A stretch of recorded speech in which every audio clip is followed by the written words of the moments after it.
और मैं आपको एक अपना एक बहुत ही एम्बैरेसिंग एक्सपीरियंस बताता हूँ लाइफ का, जो अगर पहले वाला संदीप होता, मतलब कि वो स्कूल वाला संदीप, तो वो बैठ करके रोता, चीखता, चिल्लाता। लेकिन ये जो कॉलेज वाला संदीप था, जो सीख गया था अपने ऊपर हंसना, उसने बड़ा एंजॉय किया। उसके लिए वो मज़ा था, मस्ती थी। आप में से कितने लोग बस में ट्रैवल करते हैं, भरी हुई बस में, जिन्होंने अच्छे से ट्रैवल किया है या पहले कभी किया है? ऑलमोस्ट सब ने। तो आप लोग बड़े आराम से रिलेट कर पाएंगे कि मैं क्या बोलने वाला हूँ। मैं कॉलेज से अपने घर आ रहा था एक बस के अंदर, और वो बस पूरी खचाखच भरी हुई थी। और बस में ट्रैवल करने की मेरे को सबसे ख़राब चीज़ ये लगती है कि उसमें जब बस पूरी तरह से भरी होती है तो सबके हाथ ऐसे होते हैं, और ज़्यादातर लोगों ने डिओड्रेंट नहीं लगाया होता। आप लोगों ने शायद ये प्रॉब्लम फेस करी होगी। तो हुआ क्या कि मैं ऐसी बस में ट्रैवल कर रहा, बस पूरी भरी हुई, और मुझे एक बड़ी अच्छी खुशबू आई, मतलब कमाल के एक परफ्यूम की खुशबू। और मैंने कहा यार ये क्या है, जहन्नुम में जन्नत दिख रही है, ये क्या है ये? मैं मतलब उसमें खो गया, उस खुशबू में। और मैंने अपने दोनों तरफ देखा, मैंने कहा ये कहाँ से आ रही है? तो मैंने पहले इधर देखा, इधर से नहीं थी। उधर देखा तो मेरे पीछे लेफ्ट साइड में एक लड़की खड़ी हुई थी, और उसने परफ्यूम लगाया। ये लड़की के नाम पे वो करने वाली बात। और जैसे मेरी नजर पड़ी कि ये इस लड़की में से ये परफ्यूम की खुशबू आ रही है, तो मेरे फेस पे हल्की सी स्माइल आ गई। और ये स्माइल उस लड़की को देख करके नहीं आई थी, क्योंकि आप लोगों को बैकग्राउंड पता है, उसको नहीं पता था। ये स्माइल आई थी उसके परफ्यूम की वजह से, कि मैंने देखा और मैंने कहा कितना अच्छा परफ्यूम है। तो हल्की सी स्माइल आई, लेकिन उस लड़की को ये डाउट हो गया कि मैं उसको छेड़ रहा हूँ, मैं उसमें लाइन मार रहा हूँ। और वो बिल्कुल गुस्से से मेरे को घूरने लग गई, मतलब उसने गुस्से वाली मेरे को लुक दी, और मैंने फटाफट से अपना मुंह नीचे कर लिया। मैंने कहा भाई पिटना नहीं है तो मुंह नीचे कर लो, भीड़ यहाँ पे बहुत है, बहुत मारेंगे सब मिल करके। तो मैं अपना आराम से ऐसे ही खड़ा हुआ।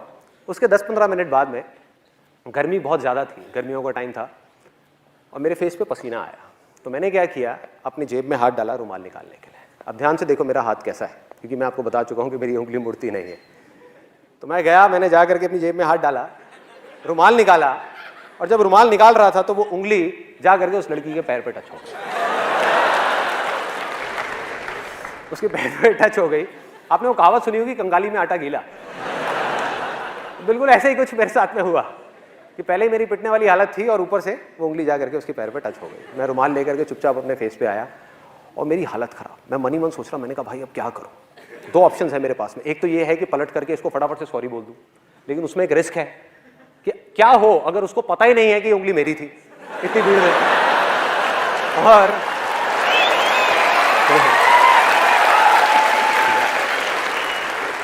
और मैंने बोला तो जबरदस्ती पिटने वाला सीन क्रिएट हो जाएगा।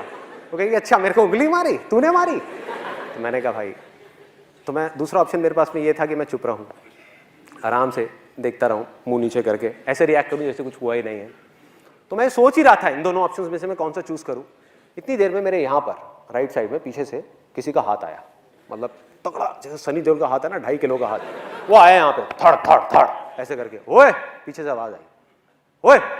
मैंने पीछे पलट करके देखा, और उस लड़की के साथ में एक लड़का खड़ा हुआ था, बॉडी बिल्डर टाइप का।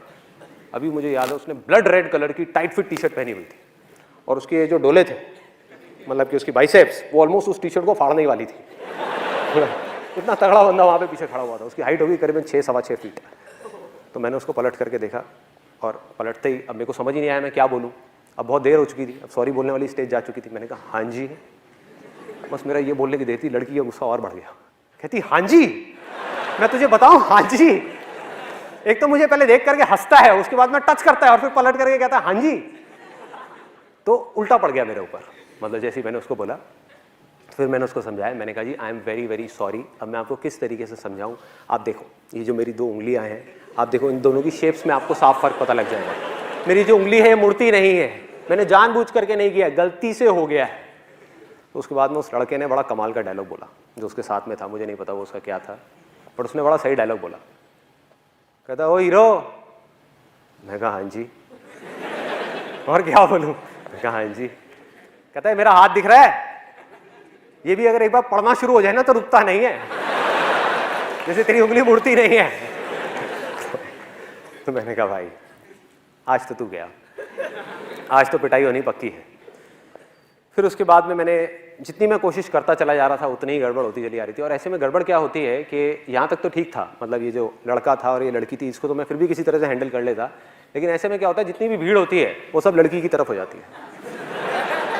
उनको ये लगता है कि सारे लड़के ही बुरे हैं और कोई समझने को तैयार नहीं, मतलब किसी को पता ही नहीं कि हुआ क्या है। और वहां पर पीछे एक मूंछों वाले अंकल खड़े थे, वो बोलते कहते, ओए शर्म नहीं आती तेरे को, तू लड़की को छेड़ता है, भरी बस में लड़की को छेड़ रहा है। मैं पलटा, मैंने उनके हाथ जोड़े, मैं कहा अंकल जी आज तक मैंने अपनी गर्लफ्रेंड को नहीं छेड़ा, मैं इनकी गर्लफ्रेंड को क्या छेड़ा।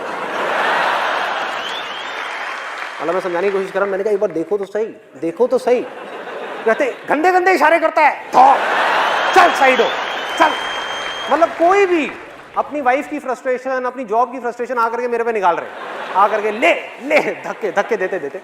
तो कब मुझे धक्के पड़े और कब मैं बस के आगे तक पहुंचा, कब कंडक्टर ने बस रोकी और मैं बस से उतरा, मुझे पता ही नहीं लगा। सब कुछ अपने आप हो गया, धक्के खाते खाते खाते खाते बीच रास्ते में मुझे बस से निकाल दिया। इनफैक्ट मेरा जो कॉलेज का बैग था वो भी बस में रह गया। और मैं उतरा, और उतर करके अगर वो पहले वाला संदीप होता, वो स्कूल टाइम वाला, तो वो क्या करता, वो रोता, वो जा करके उस भगवान को बोलता, हे भगवान तूने मेरे साथ में क्या किया, मेरी तो कोई गलती भी नहीं थी, ऐसे पिट गया, ऐसे मेरे कपड़े फट गए, ऐसे ये सब हो गया, यही करता। और दूसरी चीज क्या करता, इस एक्सपीरियंस को, ये जो हुआ मेरे साथ में, इसको एक भयानक सपना समझ करके भूलने की कोशिश करता, ये भूल जाओ। और मजे की बात पता है क्या है, आप जितना भी किसी चीज को भूलने की कोशिश करते हो वो चीज उतनी ही याद आती है। हुआ आप लोगों के साथ ऐसा? जितनी कोशिश करता वो अंदर ही अंदर मेरे रह जाता, मतलब बाहर नहीं आ पाता कभी भी। लेकिन ये था पहले वाला संदीप, मतलब कि वो स्कूल वाला संदीप जो अपने कॉलेज के फ्रेंड से नहीं मिला था, लेकिन वो मर चुका था। अब था ये कॉलेज वाला संदीप। मैंने क्या किया, वहाँ से उतरा, मैंने कहा यार बैग तो अंदर रह गया है, लेकिन दोबारा पिटने की मेरी हिम्मत नहीं थी। तो मैंने कहा दोबारा जाना तो बस के अंदर ठीक नहीं है। तो साइड में आया, वहाँ पर आ करके एक पानी की रेडी वाला खड़ा हुआ था, गर्मियों के अंदर वहाँ पे पानी की रेडी वाले खड़े होते हैं, उससे बढ़िया सा नींबू पानी बनवाया, नींबू पानी बनवा करके रोड के साइड में बैठा और हंसने लगा, अपने ऊपर ही हंसने लगा, मतलब अकेले में खुद का मजाक उड़ा रहा था। और बार बार सोच रहा, मैंने कहा यार मैंने सॉरी क्यों नहीं बोला। और अपने घर गया, वहाँ जा करके अपनी सिस्टर को एक किस्सा सुनाया। मैं कहा देख भाई मेरे साथ में ऐसी ऐसी चीज़ें हुई हैं। सिस्टर भी बहुत हंसी, कहती भैया तू तो बिल्कुल ही बेवकूफ़ है, बिल्कुल ही पागल है, ये क्या ज़रूरत थी ये सब करने की। मैंने कहा मैंने किया थोड़े, वैसे ही हो गया, मैं क्या करूँ। उसके बाद मैं अपने उन स्कूल फ्रेंड्स के पास में गया, वही जो मेरा बहुत मजाक उड़ाते थे, उनके पास में गया, उनको भी जा करके अपना पूरा किस्सा सुना दिया। और वो भी बहुत हंसे, कहते हमने सही नाम रखा था तेरा, उंगली देख उंगली करी दी ना तूने। कहते तू बाज नहीं आया, पंगे ले ही लिए ना। मैंने कहा हाँ यार क्या करूं, मैं ऐसा ही हूं। तो अब फर्क क्या था, क्योंकि मैं खुद पे हंसना सीख चुका था, उस समय नहीं आता था। तो अब वो लोग जैसे ही मेरा मजाक उड़ाते, पहले वो मुझे एक बोलते मैं उनको दो बोलता, अब वो मुझे एक बोलते मैं खुद के बारे में एक चीज और ऐड कर देता। वो कहते हैं हाँ वे उंगली, मैंने कहा हाँ यार तुम सही कह रहे हो, सही नाम रखा है तुमने मेरा, मैं हूं ही बेवकूफ, मैं हूं ही पागल। तो ये करते करते हुआ क्या, मजे की बात मेरे को अभी भी याद है, उनमें से एक लड़का जो मेरा सबसे ज्यादा मजाक उड़ाता था स्कूल टाइम में, उसने बोला, जब ऐसे ही कुछ देर तक ये चलता रहा, तो उसने बोला, कहता भाई संदीप तू बिल्कुल बदल गया है, तू तो बिल्कुल ही बदल गया है। और उसकी जो टोन थी ना बोलने की, वो खुशी वाली टोन नहीं थी। He was in a state of shock. वो सदमे में था कि भाई ये हुआ क्या इस लड़के को, वो सदमे में था। क्यों? क्योंकि उसकी पावर उसके हाथ से चली गई थी। सोचो किसी के हाथ में बहुत ज्यादा पावर हो और वो एकदम से चली जाए रातों रात, तो क्या होगा, वो कैसे रिएक्ट करेगा, वो शॉक में आ जाएगा ना, कहेगा भाई ये क्या हुआ है, ये हो क्या रहा है। क्योंकि उसकी पावर थी क्या, उसकी पावर थी मेरा गुस्सा। मुझे गुस्सा आता था और वो मुझे गुस्सा दिलाता था। मैं चिढ़ता था, वो मुझे चिढ़ाता था। मैंने चिढ़ना बंद कर दिया, अब वो किसको चिढ़ाएगा। सोचो, उसकी पावर गायब, उसके जोक्स फेल, पूरी तरह से फेल। मतलब वो कुछ भी कोशिश करता हो फेल, किसी को हंसी नहीं आती। उसके बाद में जो मैं अपने बारे में बोलता हूं उसमें ज्यादा हंसी आती। तो ये मेरा लाइफ का छोटा सा मैंने आपको एक्सपीरियंस बताया कि किस तरह से अगर हम अपने अंदर एक इतना छोटा सा चेंज लेकर के आ जाए तो किस तरह से हमारी लाइफ एक बिल्कुल ही अलग डायरेक्शन पे निकल जाती है। सोचो मेरे अंदर का गुस्सा मर गया, फ्रस्ट्रेशन गायब हो गई, दुख गायब हो गया, क्योंकि अब मुझे हंसने के लिए किसी और की जरूरत नहीं थी, टीवी देखने की जरूरत नहीं थी, खुद के ऊपर अकेले में बैठ करके हंस सकता था। कितना कुछ मिल गया छोटी सी चीज के थ्रू। और आपने भी शायद ये चीज नोट करी होगी कि जब मैं स्टेज पर होता हूं या वैसे भी रियल लाइफ में भी, कि किसी भी तरह का कोई भी जोक क्रैक करने में चाहे कितने भी लोग बैठे हो, चाहे 10 लोग बैठे हो, चाहे 10,000 लोग बैठे हो, मुझे 1% भी दिक्कत नहीं होती। हुआ क्या है कि आज मुझे अच्छे तरीके से समझ आ चुका है कि मैं चाहे कैसा भी जोक क्रैक करूं यहां पर, कैसा भी, अच्छा हो या बुरा हो, एक चीज गारंटीड है, आप लोगों ने हंसना ही हंसना है।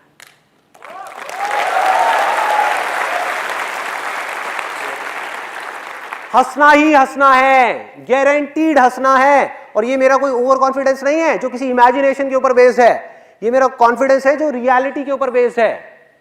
और मैं बताता हूं कैसे मैं ये बात बोल रहा हूं। मैंने कोई जोक क्रैक किया या कुछ बोला यहां पर आकर के, अगर आपको जोक समझ आ गया तो आप क्या करोगे? हंसोगे, उस जोक के ऊपर ठहाके मार मार के हंसोगे, खुल के हंसोगे। और अगर वो जोक समझ नहीं आया तो क्या होगा? तब भी आप हंसोगे। फर्क ये है कि आप मन ही मन मेरे जोक के ऊपर नहीं, मुझ पर हंसोगे कि कितना बेवकूफ आदमी है, ये तो पागल है बिल्कुल ही। मन ही मन आप हंसे ना तो हुआ वो जो मैं चाहता था। मेरा मकसद क्या था? मेरा मकसद क्या था? ये नहीं था कि आप मेरे जोक के ऊपर हंसो, ये था कि आपकी जिंदगी में थोड़ी सी खुशी आ जाए, बस। अब इससे क्या फर्क पड़ता है कि आप मेरे जोक के ऊपर हंसो या मुझ पर हंसो? क्या फर्क पड़ता है? हाँ, या मेरी बेवकूफियों पे हंसो, या मेरे फेलियर्स पे हंसो, या मेरी वीकनेसेस पे हंसो। होता क्या है, जब हम धीरे धीरे इस रास्ते पे चलते हैं तो वो दिन दूर नहीं है जब सिर्फ हम अपनी छोटी छोटी वीकनेसेस का मजाक नहीं उड़ाते, बल्कि बड़े से बड़े फेलियर का भी मजाक उड़ा सकते हैं। बड़े से बड़े फेलियर का सोचो, ये क्या है?